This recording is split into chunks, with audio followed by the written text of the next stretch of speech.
I never imagined that drawing a single clear line would feel so lonely. We had been together for 10 years. A full decade of shared apartments, shared grocery lists, shared friends, shared routines. We met when we were young enough to believe that love alone could carry everything else behind it. Back then the future felt wide and forgiving. We had time. We always had time. At least that was what he used to say. In the early years I did not care about timelines or rings or milestones. We were in love in that intense, consuming way that makes the rest of the world feel secondary. We stayed up late talking about everything and nothing. We laughed easily. We fought rarely. When people asked where we saw ourselves in 5 years, we smiled and said something vague about together, as if that answer alone covered all the important details. Somewhere along the way, though, the question stopped being hypothetical. Friends started getting engaged. Then married. Then divorced in some cases. Babies appeared in social media photos, then second babies, then houses with fenced yards and dogs. Every milestone we attended together planted a small quiet thought in the back of my mind. Not jealousy exactly. More like awareness. We were moving forward in life, but not forward in direction. Whenever the topic of marriage came up, he never shut it down outright. That was part of what kept me patient for so long. He would say things like, "Of course I see myself with you," or "I am not against marriage, I just do not want to rush it," or "We are basically married already." Those phrases became familiar, almost comforting. I learned how to interpret them as promises deferred, not denied. So, I waited. I waited through job changes and relocations. Through family holidays where relatives asked, "So when is the wedding?" and he laughed it off while I smiled tightly beside him. I waited through anniversaries that were sweet but repetitive: dinner, a gift, a toast to us. Each year I told myself the next one would feel different. By the time our 10th anniversary approached, something inside me had shifted. It was not dramatic at first. It was quiet. A slow accumulation of unmet expectations and swallowed conversations. I realized I was no longer waiting with hope. I was waiting with resentment. I did not want another symbolic celebration that ignored the elephant in the room. 10 years was not just a number. It represented a choice, or rather the lack of one. So, I told him. We were sitting in our living room when I said it. No raised voices. No ultimatum tone. Just honesty that had been simmering for years. I told him that celebrating 10 years without a deeper commitment felt hollow to me. That I did not want another anniversary dinner pretending everything was fine. That I needed to know where we were going. I said I would not celebrate the anniversary unless he was ready to talk seriously about proposing. He did not get angry. That was almost worse. He sighed, leaned back, and said I was putting unnecessary pressure on something that was supposed to be joyful. He told me I was turning love into a transaction. He said, "Why does everything have to be so dramatic?" Then he added casually, "You know, I am not great with deadlines." Deadlines. That word stayed with me long after the conversation ended. As if 10 years together was just an arbitrary date on a calendar. As if my desire for clarity was a scheduling inconvenience. He did not ask why it mattered so much to me. He did not ask how long I had been feeling this way.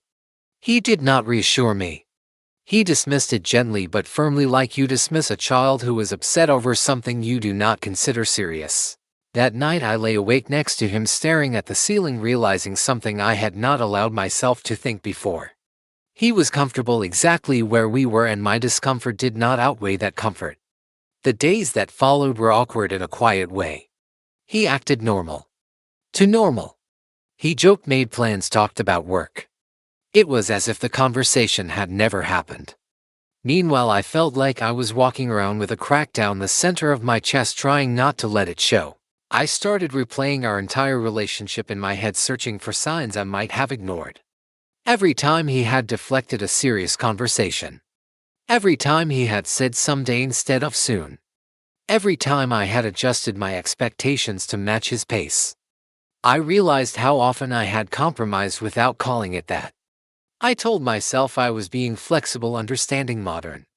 But flexibility has a limit, and I had reached mine without noticing. When I tried to bring the topic up again, he grew defensive. He accused me of threatening the relationship over a piece of paper. He said love should not need proof. He reminded me of everything we already shared: the apartment, the life, the memories. He asked why that was not enough. And I did not have a neat one-sentence answer. Because it was not about the ring. It was about intention. About choosing me deliberately out loud in a way that did not leave room for endless ambiguity. I started asking myself questions I had avoided for years. If he truly wanted the same future I did, why was it so hard to say so? If he knew I was hurting, why was that not enough to at least take the conversation seriously? The anniversary came and went quietly. No dinner. No celebration. Just an unspoken tension hanging between us. He seemed irritated, like I had ruined something that belonged to him. I felt strangely calm, like I had finally stopped pretending. Friends noticed something was off. A few gently asked if everything was okay. I gave vague answers. I was not ready to admit even to myself how close I felt to the edge of a decision. One evening, after another dismissive comment about me overthinking things, something clicked. Not snap, clicked. I saw our relationship clearly for the first time, without nostalgia or fear blurring the edges. I saw how much emotional labor I carried. How often I minimized my needs to keep the peace. How his comfort had quietly become more important than my fulfillment. I told him I needed space. That conversation was harder than the anniversary one. He was shocked genuinely. He asked why this was happening now. I told him the truth. Because I had finally listened to myself. Because love without direction was starting to feel like stagnation. Because I could not keep waiting for someone to choose me when I had already chosen him over and over again. He promised to think about things, to reflect, to maybe eventually be ready. For the first time, eventually was not enough. I do not know exactly how this story ends yet. What I do know is that drawing that line was not about manipulation or ultimatums. It was about self-respect. It was about acknowledging that 10 years of love deserved more than dismissal. And whatever happens next, I know one thing with absolute clarity. I will never again make myself smaller to fit inside someone else's indecision. The days after I asked for space felt unreal, like I was watching my own life from a distance. I moved into a small temporary place with only the essentials: clothes, toiletries, my laptop, and a few books. I did not tell myself it was permanent, but I did not tell myself it was temporary either. The silence between us grew heavier than any argument we had ever had. He texted occasionally neutral messages asking if I was okay or reminding me of practical things like mail or bills. None of them touched the real issue. None of them said I miss you or I am afraid of losing you or I want to choose you now. And that absence spoke louder than anything else could have. I had moments of doubt, of course, moments where I wondered if I had overreacted, if I had thrown away something good over something abstract. 10 years is a long time to walk away from. Our memories were everywhere, in my body, in the way I cooked, in the way I slept, in the way I instinctively reached for my phone to tell him small things about my day. But every time I imagined going back without anything changing, my chest tightened. I realized that love should not feel like constantly negotiating your own worth. After a few weeks, we finally met to talk face to face. He looked tired, older, somehow like the weight of the situation had finally reached him. He told me he missed me. He told me he hated being alone in the apartment. He told me he had been thinking a lot. I waited. I needed more than atmosphere, more than regret, more than discomfort. When I asked him directly what he wanted for our future, he hesitated just long enough for my answer to form before his words did. He said he still did not like feeling forced into decisions. He said he cared about me deeply but was unsure if marriage was something he could promise anytime soon. He said maybe things could go back to how they were if we stopped pressuring each other. That was the moment I understood that he was not choosing uncertainty accidentally. He was choosing it deliberately. And I was no longer willing to live inside that choice. I told him calmly that going back to how things were was no longer an option for me.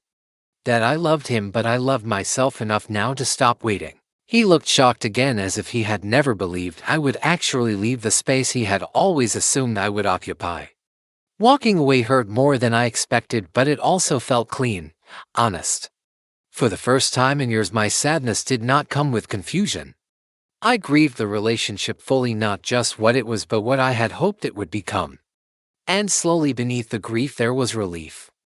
Relief that I no longer had to justify my needs or explain why they mattered. Relief that I had finally listened to the quiet voice inside me that had been asking for courage all along. I do not know yet what love will look like next in my life. But I know this. I will never again beg for clarity from someone who benefits from keeping me unsure. I will never again celebrate milestones that feel empty. And I will never again apologize for wanting to be chosen openly, confidently, and without hesitation. In the weeks that followed, I learned how silence can be both cruel and kind. Cruel because it leaves space for memories to echo louder than reality. Kind because it gives you room to hear yourself again. I filled my days with small, deliberate routines. Morning walks. Cooking simple meals. Sitting with discomfort instead of running from it. Some nights I cried without knowing exactly what I was crying for. Other nights I felt strangely steady, like I had crossed an invisible threshold and could not go back even if I wanted to. People started telling me I looked different, lighter. I did not feel light yet, but I understood what they meant. I was no longer carrying the constant low-level anxiety of waiting for someone else to decide my future. That waiting had shaped more of my personality than I realized. It had made me cautious, quiet, accommodating. Letting go of it felt like standing up after sitting too long. Painful at first, then relieving. He reached out again a month later. This time his messages were longer, more emotional. He said he was scared. He said he had taken me for granted. He said losing me had forced him to confront things he had avoided for years. He asked if it was too late. I read the messages slowly, carefully. I did not feel the rush of hope I once would have. Instead, I felt a calm sadness. Not because he was lying, but because he was finally speaking from loss rather than intention. I asked him what had changed. Not what he felt, but what he was willing to do. There was another pause. He said he was still figuring that out. And that was my answer. I told him I wished him well. I meant it. Then I put my phone down and let myself cry one last time for the version of us that never fully existed. Months passed. The world did not end. My life did not collapse. It expanded quietly. I made new plans that did not require negotiation. I said yes and no based on instinct instead of fear. I rediscovered parts of myself that had been muted by compromise. I realized how strong I was, not because I survived the breakup, but because I finally trusted myself enough to choose differently. Sometimes I still think about him. About the years we shared. About the love that was real even if it was incomplete. I do not regret those years. They taught me what patience looks like and what its limits are. They taught me that love without alignment slowly erodes you. And that choosing yourself is not selfish when the alternative is disappearing. If there is one thing I carry forward, it is this certainty. Love should not require you to threaten your own absence to be taken seriously. Commitment should not feel like a favor. And clarity should not come only when you are ready to walk away. I drew a line after a decade together. He did not take it seriously. But I did. And that made all the difference. Even now, sometimes I catch myself measuring time differently. Not in anniversaries or milestones, but in moments of quiet confidence. The first time I went to an event alone and did not feel awkward. The first holiday I planned entirely for myself. The first decision I made without mentally checking how it would affect someone else. These moments were small, but they added up. They became proof that my life was no longer on pause. I started to understand how deeply I had associated love with endurance, staying, waiting. Being patient even when patience hurt. I had mistaken longevity for security and familiarity for commitment. Letting go forced me to redefine what I believed love should feel like. Not anxious. Not conditional. Not dependent on how long you were willing to wait in silence. There were days when doubt returned unexpectedly, when I wondered if I had demanded too much. When I questioned whether timing really mattered that much. But each time I imagined myself years later, still explaining my needs, still justifying why clarity mattered, still hoping the next milestone would finally change things. And each time the answer was the same. I had left at exactly the right moment. I stopped telling the story of our relationship as something that failed. It did not fail. It ended when it could no longer grow. That distinction mattered. It allowed me to honor what we had without sacrificing what I needed. It allowed me to let go without bitterness. Eventually I met new people. Not immediately. Not desperately. Just openly. I noticed how different it felt to be with someone who did not flinch at conversations about the future. Someone who spoke in terms of intention instead of avoidance. I did not rush into anything. I did not need to. I had learned that being alone was not a threat. It was a foundation. Looking back, I see that the line I drew was never really for him. It was for me. It was the moment I stopped outsourcing my sense of worth to someone else's readiness. The moment I accepted that love without choice is not enough. And that waiting endlessly is not the same as being chosen. I no longer ask myself what would have happened if he had proposed. That question does not matter anymore. What matters is that I finally listened when my life asked me to move forward.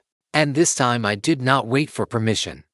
There is a quiet strength that comes after you stop hoping someone will change.